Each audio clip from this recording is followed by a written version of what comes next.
जय माता दी। आप देख रहे हैं इंडिया अहेड और मैं हूं आपके साथ स्वाति बंसल।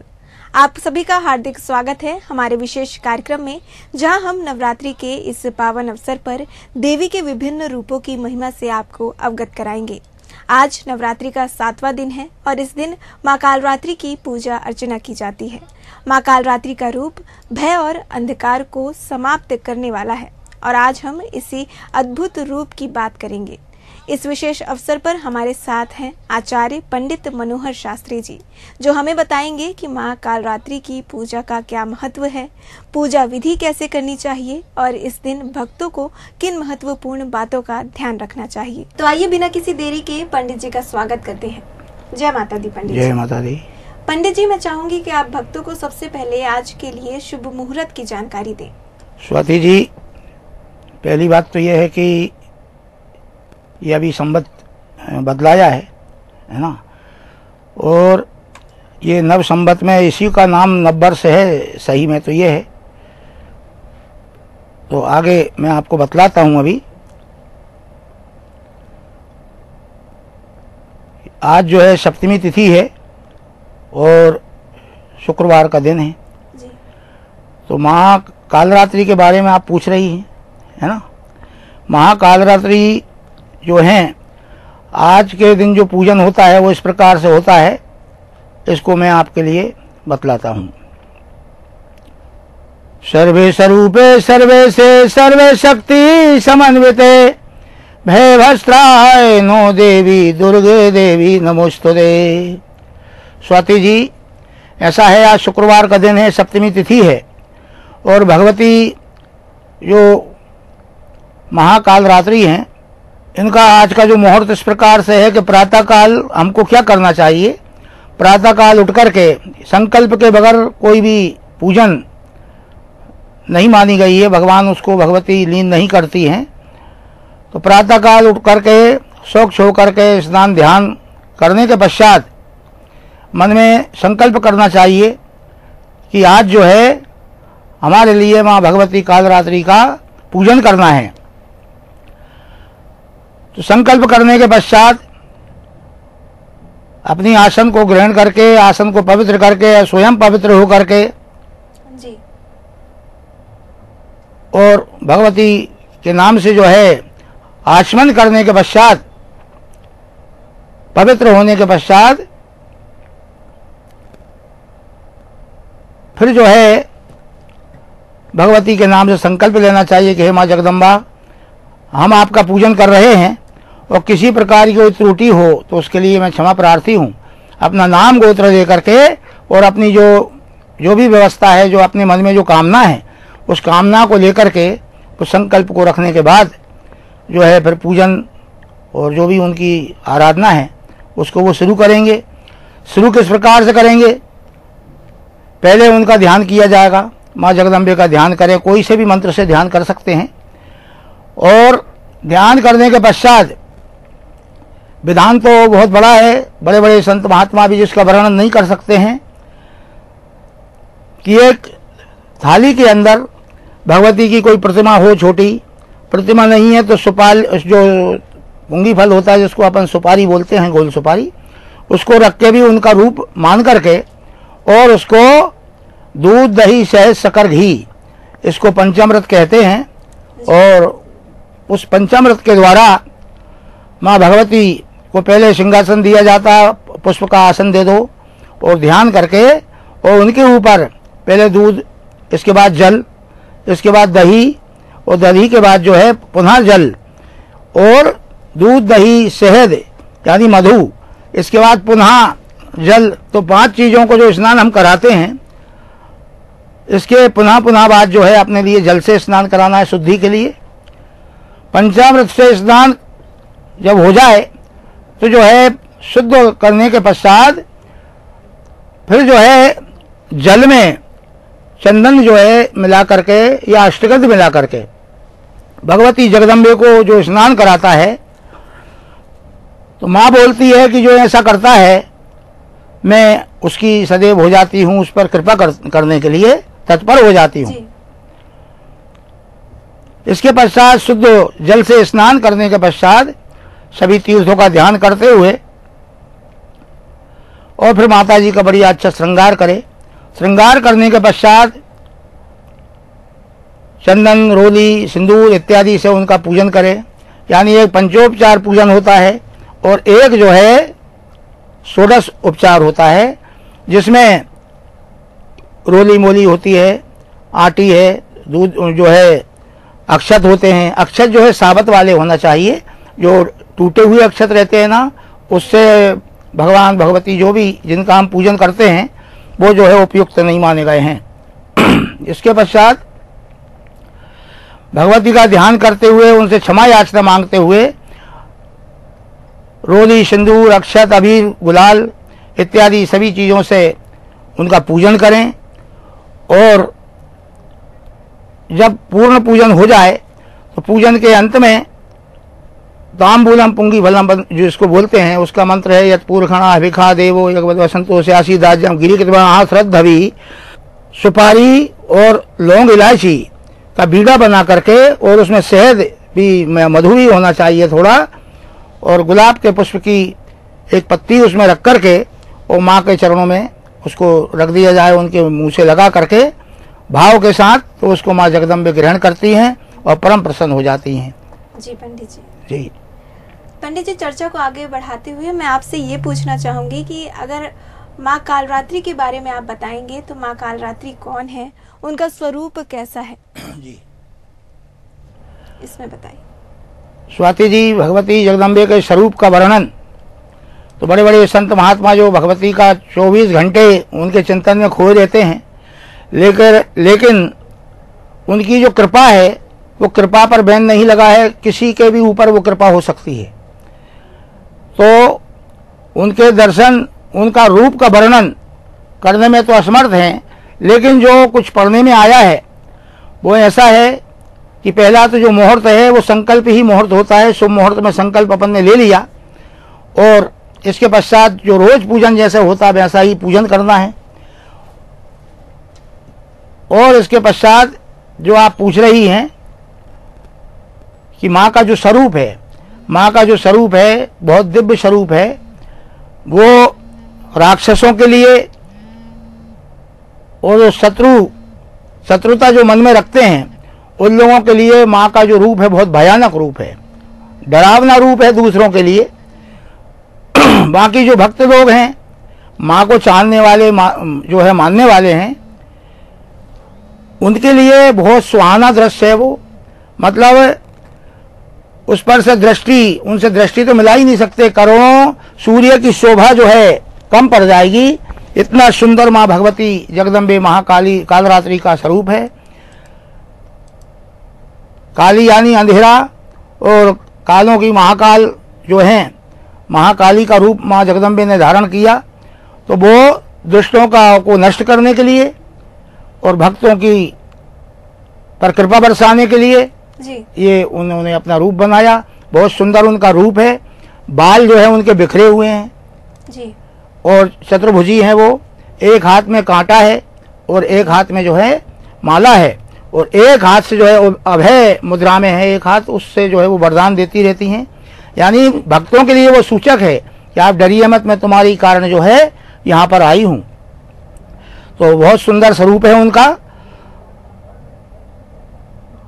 और बाल उनके बिखरे हुए हैं। और जो उनकी मुद्रा है, जो सांस जो लेती हैं, जो पढ़ने में आया है मार्कंड पुराण के अंदर लिखा हुआ है कि माँ भगवती का जो रूप है जो इस प्रकार का है कि जब वो सांस लेती हैं तो ऐसा लगता है कि अग्नि जो है अंदर प्रविष्ट हो रही है। और सांस को जब वो छोड़ती हैं तो जैसे एक अग्नि निकलती है, इस प्रकार से जो है वो सांस निकलती है और वापस होती है। और वो दुष्टों के लिए बहुत जो है भयानक है माता और अपने भक्तों के लिए कल्याण करने वाली है। और जो उनकी जो मुद्रा है अभय मुद्रा है, जो वरदान देने के लिए तत्पर है, जो भी भक्त हैं उनके लिए वरदान देने के लिए तत्पर रहती हैं माँ। पंडित जी, नवरात्रि के 7वें दिन माँ कालरात्रि की पूजा का महत्व क्या है ये बताइए, और साथ ही हमें ये भी बताइए कि माँ कालरात्रि का वाहन क्या है। जी स्वाति जी, माँ भगवती का जो वाहन है, प्रत्येक वर्ष ये दिन जो बार जिसको कहते हैं बार के हिसाब से इनका वाहन रहता है। आपके जो सबसे प्रथम जो माता जी आई हैं वो वाहन तो जो है गज उनका वाहन है, जिसको हाथी बोलते हैं।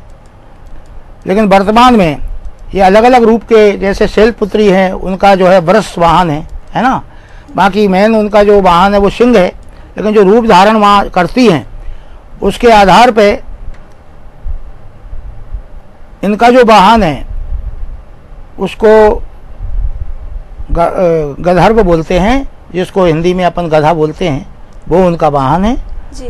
और उस पर माँ सवार हैं और हाथ जो है अभय मुद्रा में है, ताकि भक्त लोग मतलब उनको माने। और सभी दुष्टों का संहार करने वाला उनका पूजन है। और जितने अपने भक्त हैं उनको सभी संकटों से दूर करने के लिए, उनकी समस्याओं को हल करने के लिए माँ जगदम्बे इस प्रकार की मुद्रा में हैं, और जिससे कि उनके भक्तों को किसी प्रकार का कोई कष्ट ना हो। और रही बात और इससे क्या लाभ होता है पूजन से, तो देखिए स्वाति जी, वेद के अंदर ऐसा लिखा है कि पूरे जीवन में नहीं, जो पीढ़ी व्यक्ति की होती है, जब से धरती का निर्माण हुआ उस समय से प्रत्येक व्यक्ति की पीढ़ी, जिसको अपन वंश कहते हैं, वो बहुत लंबी व्यवस्था में रहता है। तो बताया है वेद के अंदर कि माँ का नाम इतना पवित्र और इतना ताकतवर होता है, इतना प्रभावशाली होता है कि एक अकेला व्यक्ति नहीं, पूरा पीढ़ी में इतने कोई पाप नहीं कर सकता जितने पाप माँ भगवती का एक नाम भस्म कर देता है। इतने पाप पूरी पीढ़ी में व्यक्ति नहीं कर सकता है। तो माँ का नाम इतना परम पवित्र है। और वो नाम आप पूछेंगी वो कौन सा नाम है, वो कौन सा मंत्र है जिससे माँ भगवती प्रसन्न हो जाती हैं, तो वो भी मैं आपको बताऊंगा।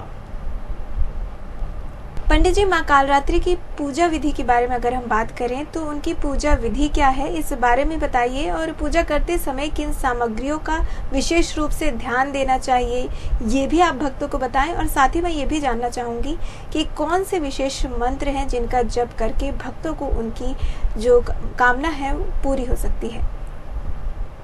देखिए स्वाति जी, सबसे पहले आपने पूछा कि इसमें किस चीज़ का ध्यान रखना चाहिए, तो सबसे पहले तो ये है कि हमारा जो है, जो शरीर है और मन, ये इसको पवित्र रखना चाहिए। कितने पवित्रता से आप भगवती जगदम्बे माँ के सामने आप जा सकते हैं, है ना।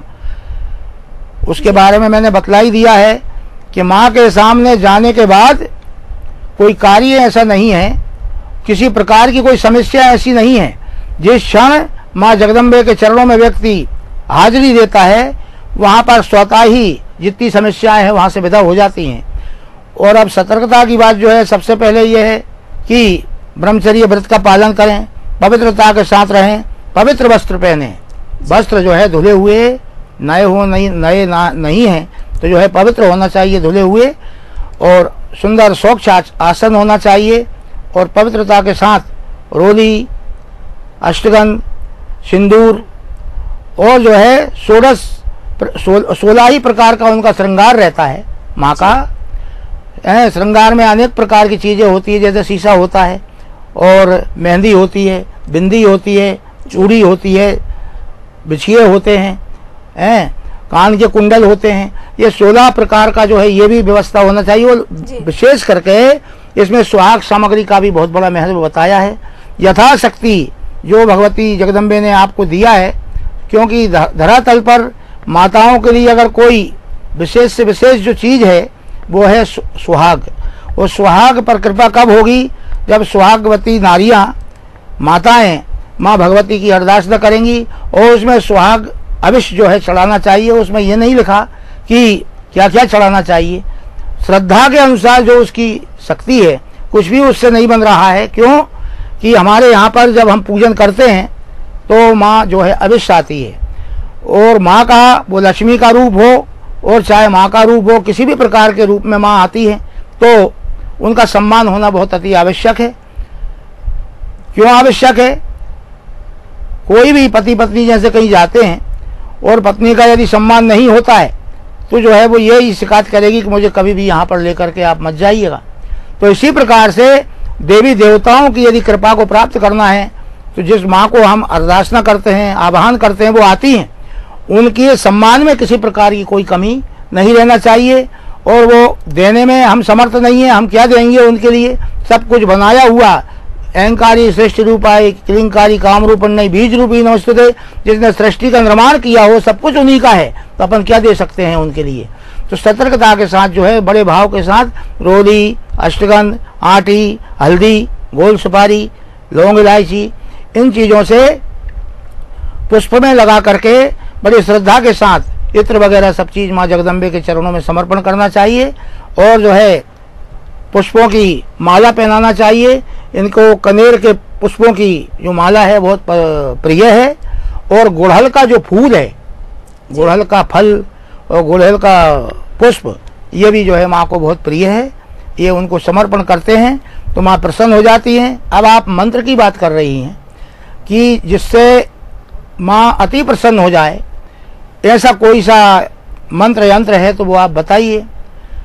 तो स्वाति जी, इसके लिए एक बार सभी देवता एकत्रित होते हैं और माँ जगदम्बे के चरणों में उन्होंने एक ही प्रार्थना लगाई कि हे माँ, ब्रह्मा विष्णु महेश का निर्माण करने वाली माँ, आप ऐसी कृपा करिए कि वो ऐसा कौन सा यंत्र है, कौन सा मंत्र है जिसके कारण आप शीघ्र से शीघ्र जो है प्रसन्न हो जाती हैं। ऐसा कोई भी यदि स्तोत्र है, मंत्र है, तो माँ बड़ी कृपा होगी आपकी, आप बताइएगा। तो प्रार्थना में बड़ी ताकत होती है। देवताओं ने बड़ी अधीनता से ये पूछा तो माँ के नेत्रों में से आंसू आ जाते हैं और माँ कहने लगी कि देखो देवताओं, ये अति गोपनीय रहस्य मैं तुमको बतला रही हूँ कि बताइए माँ, भक्तों के कल्याण के लिए, देवताओं के कल्याण के लिए बड़ी कृपा होगी आपकी। तो माँ ने जो है पहले बड़ा दुख हुआ उनके लिए सुन करके कि देवताओं, मैं बतला तो रही हूँ, लेकिन जो है ऐसे व्यक्ति को ये मत बतलाना जो मुझे नहीं मानता हो, उसको मत बतलाना। जिसको बतलाने से यदि वो तिरस्कार करेगा तो वो ठीक नहीं रहेगा। कि नहीं माँ बताइए आप। तो माँ ने बतलाया कि यदि मुझे प्रसन्न करना है तो हे देवताओं, ये गोपनीय रहस्य मैं तुम्हारे लिए बतला रही हूँ। और इस रहस्य के लिए जो मैं बतला रही हूँ, ये विधि जो भी करेगा उसका कल्याण कैसी भी विपत्ति में फंसा होगा, किसी भी प्रकार से असाध्य रोगों से घिरा होगा, शत्रुओं से परेशान होगा और निर्दोष होते हुए भी, और वो किसी जालसाज में आकर के और बंदी गृह में भी यदि बंद हो जाता है, सिंह की चंगुल में फंस जाता है, और राजा भी जो है यदि वध के लिए ऑर्डर दे देता है, ऐसे समय में भी जो मैं बतला रही हूं उस विधान को यदि भक्त करेगा तो देवताओं अवश्य जो है वो सब चीजों से मुक्त होकर के मेरी कृपा से मुझे ही प्राप्त होगा और संसार की सभी समस्याओं से मुक्त हो जाएगा। कि माँ वो कौन सा यंत्र मंत्र है कि वो जो है देवताओं, मैं बहुत प्रसन्न मुद्रा में होकर मैं तुमको बतला रही हूं। मुझे यदि प्रसन्न करना है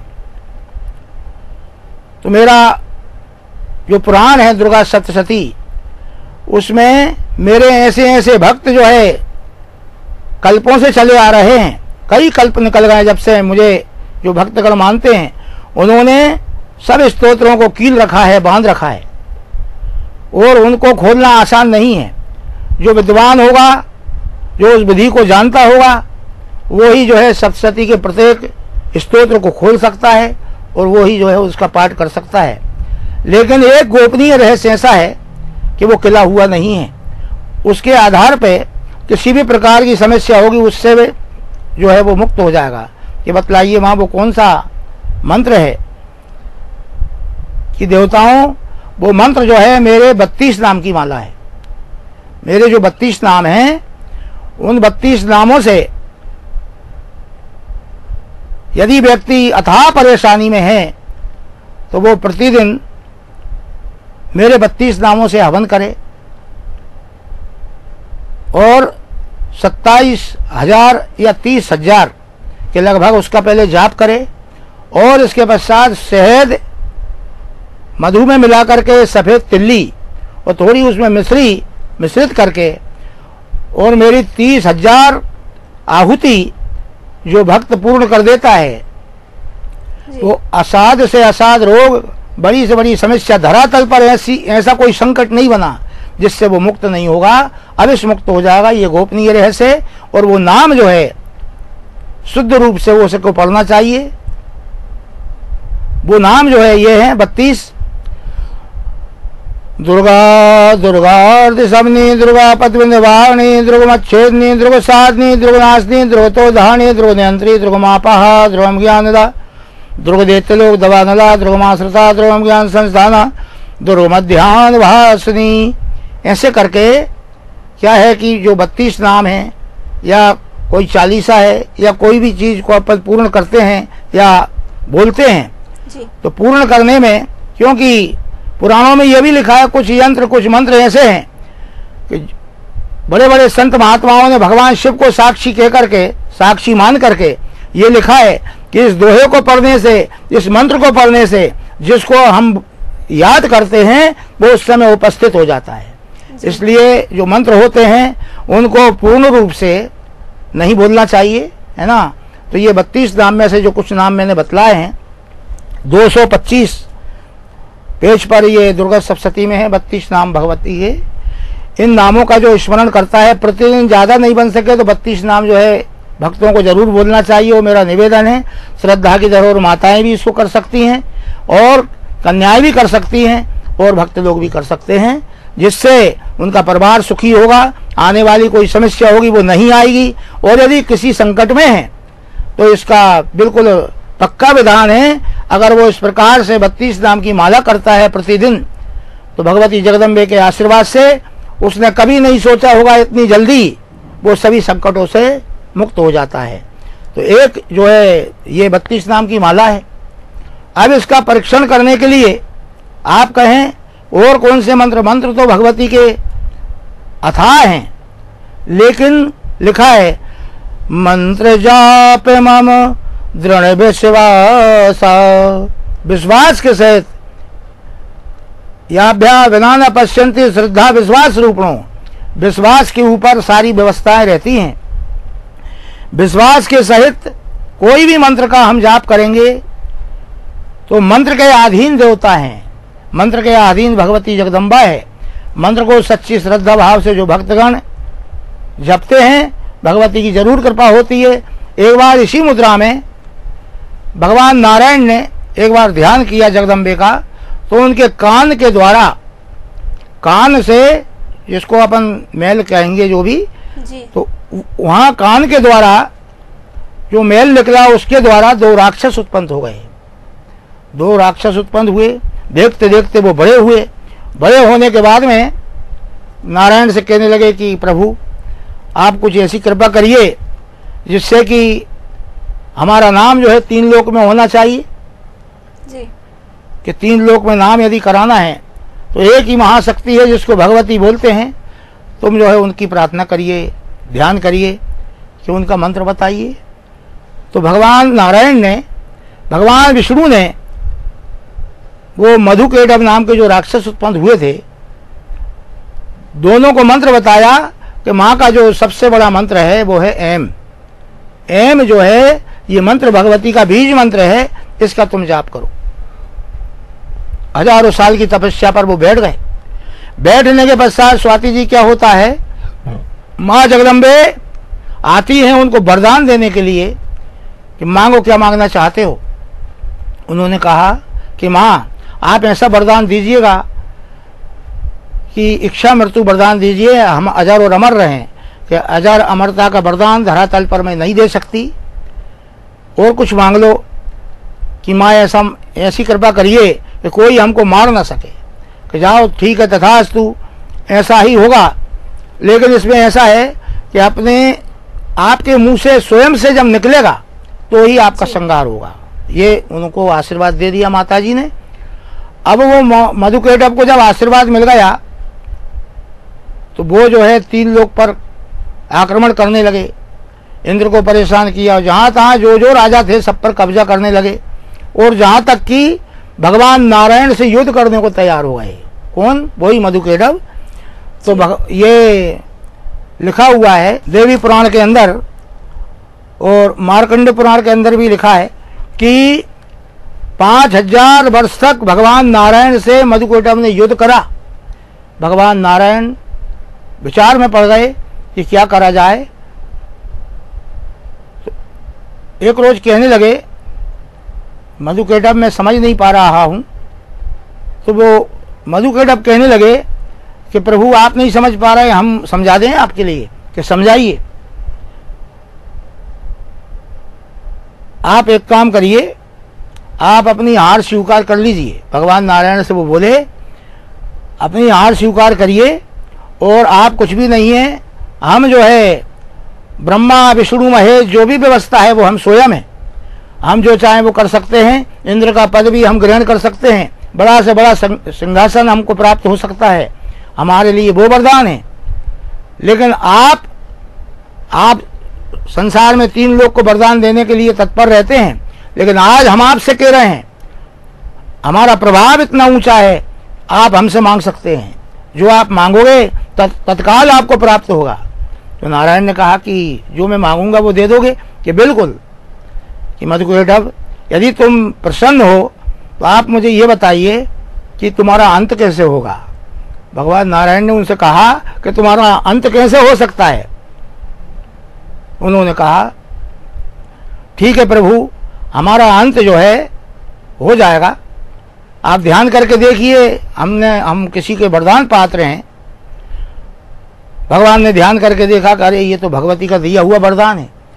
कहने का तात्पर्य यह है कि हम तैयार हैं प्रभु, और हम जो है आपके चरणों में अपने प्राणों को समर्पण करना चाहते हैं। भगवान की जो है पैरों पर उन्होंने अपने सर रखे, भगवान ने अपने चक्र सुदर्शन के द्वारा उनका खंडन कर दिया, भेदन कर दिया, संहार कर दिया।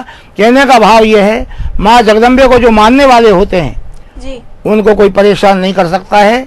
और यदि किसी ने परेशान किया किसी भी प्रकार से, तो आप ये पक्का मान के चलना कि वो स्वयं की परेशानी को तैयार कर रहा है। इसलिए सभी से मेरा निवेदन है, पहली बात तो सभी से अच्छे से मिलकर भक्तों को रहना चाहिए, और बाकी कोई बात ऐसी है तो ये जरूर पता लगा लें कहीं ये जगदम्बे का भक्त तो नहीं है। यदि माँ जगदम्बे का वो भक्त है, उसे यदि आप परेशान करोगे तो स्वयं परेशान हो जाओगे। तो ऐसा माँ के बारे में बताया है। तो बड़े बड़े राक्षसों को माँ जगदम्बे ऐसा वरदान दे देती हैं, तो भक्तों को देने में तो बहुत छोटी बात है। तो इसलिए सच्चे भाव से माँ जगदम्बे का पूजन पाठ करना चाहिए, और निर्मल मन माँ जगदम्बे को अति प्रिय है, और वो जो है इसी प्रकार से माँ का पूजन करना चाहिए। और इसमें जो हलवे का भोग है, बादाम के हलवे का भोग भी बहुत विशेष बताया है माँ को लगाने के लिए। और भी ज़्यादा प्रसन्न करना है माँ के लिए तो ब्लैक चेरी माँ के लिए फलों में बहुत अति प्रिय है। ब्लैक चेरी का भोग लगा सकते हैं। और ब्लैक चेरी का भोग, जैसे कि एक लकड़ारा है, वो लकड़ारे ने नारायण की कथा करके बहुत बड़ा फल प्राप्त कर लिया। पंडित जी, आज आपने माँ कालरात्रि की पूजा अर्चना करने के लिए भक्तों को काफ़ी ज़्यादा जानकारी दी, उसके लिए धन्यवाद। लेकिन अंत में मैं चाहूँगी कि नवरात्रि के इस विशेष अवसर पर हमारे दर्शकों के लिए आप कुछ संदेश दें। संदेश स्वाति जी यही है कि जो बताया गया है उस आधार पे अभी 32 नाम की जो माला बताई है उसको अच्छे विधिवत तरीके से व्यक्ति करता है तो उसकी जितनी भी समस्याएं हैं उनका अंत जो है सुनिश्चित है। और भक्तों पर जरूर भगवती जगदम्बा कृपा करेगी। और मेरी भी यही कामना है, सबका कल्याण करे माँ, और हम लोगों का भी कल्याण करे। और मुझे भी बहुत हर्ष हो रहा है कि आपने याद किया। और अगर हमें भगवती ने वैभव दिया है तो थोड़े बड़े रूप में उनका भोग लगाया जाता है, जिससे भगवती जगदम्बे की कृपा प्राप्त हो जाती है। तो सभी संकटों से मुक्त भी जो है माँ कर देती है व्यक्ति के लिए। आपका बहुत बहुत धन्यवाद पंडित जी, हमारे साथ आपने अपना कीमती समय साझा किया और साथ ही भक्तों को मां कालरात्रि से जुड़ी इतनी सारी जानकारी दी। बहुत बहुत धन्यवाद पंडित जी। जी स्वाति जी, जय श्री राम। आज के इस कार्यक्रम में हमने जाना मां कालरात्रि की पूजा का क्या महत्व है, पूजा विधि कैसे करनी चाहिए और इस दिन भक्तों को किन महत्वपूर्ण बातों का ध्यान रखना चाहिए। अब वक्त हो गया है आपसे विदा लेने का। इसी के साथ हम यहीं पर इस विशेष कार्यक्रम को समाप्त करते हैं और कामना करते हैं कि मां कालरात्रि की कृपा आप सभी पर बनी रहे। अगले कार्यक्रम में फिर मिलेंगे, तब तक के लिए आप सभी को नवरात्रि की हार्दिक शुभकामनाएं। जय माता दी।